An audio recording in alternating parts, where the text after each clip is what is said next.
the institute that is employing him. Yeah. Yes?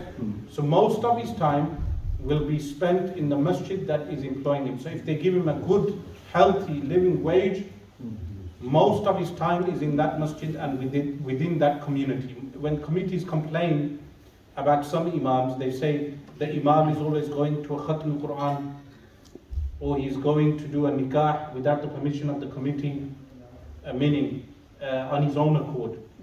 Or the imam, why is he doing this for extra petty cash? So the first task of the masjid is to employ the imam with a healthy wage, so he gives all the time to the masjid. Thirdly, if you pay peanuts, you raise monkeys. So you give peanut wages, the students he will produce will not be the caliber and quality of students you want for that community. So the people complain, one more complaint is the imam is not qualified.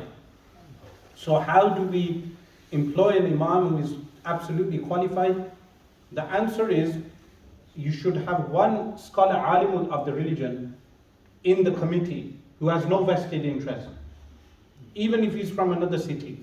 So what you do is you place an alim in the committee who vets the alim that you will employ. Yes? Yeah. And he is then, he is the one who instructs the imam. Yeah. So sometimes what happens, the imam is late.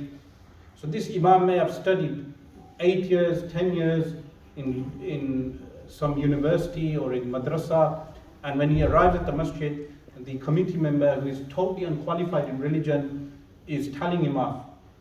Yes? And this leads to disputes between the imams and the committee. So how do you remedy this problem? How you remedy the problem is that in the committee you place a scholar, an alim of the deen, who does not take any money, service. Like the committee members do fi sabilillah service for the community, the alim of the deen is also a part of the committee. What is the role of the alim? To instruct the imams and to give this, to check the CVs of the imams and to test their tajweed, test their knowledge of fiqh, check their jurisprudence, check their aqidah. All these things is the task of the imam who is placed in the committee board members. Like this, the imam will not interfere in committee affairs. Sometimes you have a problem where the imam starts interfering with committee issues. But if you have an alim of the religion in the committee, the imam cannot interfere in the affairs of the committee, because the committee is taking instruction from a committee member who is also an alim of the deen. Then the imam can concentrate on his duties, on leading the prayer, on teaching. So these are two amendments all committees must do. Increase the wages of the imams and place an alim in the committee so the alim can vet the imam. So there are no clashes between the committee and the imams. Yeah. Next one is, we see, give that question. What should the role be of women in the masjid? I was going to come to that. The role should they have? I'm going to add that. The question I wrote down is that, should women be in the committee of a masjid? And can a woman be the, let's say, the committee chairwoman or leader of a committee in the pub?